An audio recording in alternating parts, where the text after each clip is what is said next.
Welcome to the module Boundaries.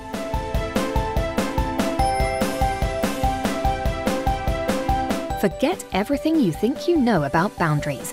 Dave Hingsburger's insightful words and thought-provoking stories will open your mind. In this module, you'll learn what boundaries are, why they're important for both you and the people you support, and how you can teach and support them. Some of the key features of this module include our inspiring short films, including presentations from Dave Hingsburger. She just turned to me and she didn't react like any other woman in the world would have reacted. She didn't scream, she didn't call out, she didn't tell me to leave. She looked at me, she smiled, and she waved. She waved.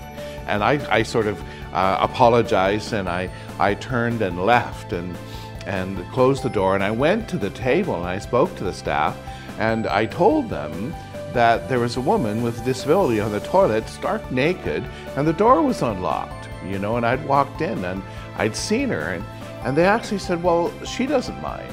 She doesn't mind? She doesn't mind? Well, I mind. I mind being in that situation. And they saw absolutely nothing wrong with her being exposed in that way. Absolutely nothing wrong.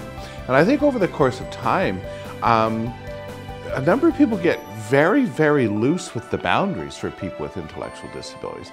And they just don't see it in the same way as they would with anybody else. And I've come to believe that we sort of value the bodies of people with disabilities in very different ways than we value the bodies of non-disabled people. I said, did you tell your worker you're lonely? He said, yes. And I said, what did your worker say? And you know what his worker said?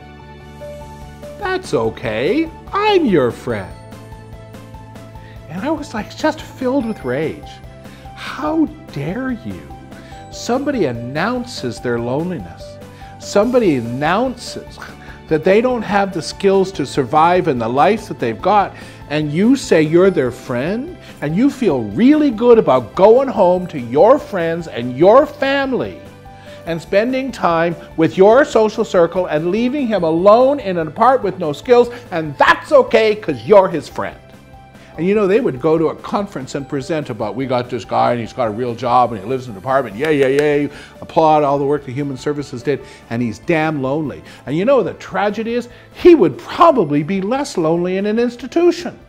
Okay? Now, I am completely opposed to institutions, and don't take that statement to say that I want people in institutions, but good God, could we look honestly at where people are and what they need in their lives so that we don't have them living these lives of quiet, lonely desperation in the community, particularly when they tell you. Another key feature of this module is our written content that engages the user.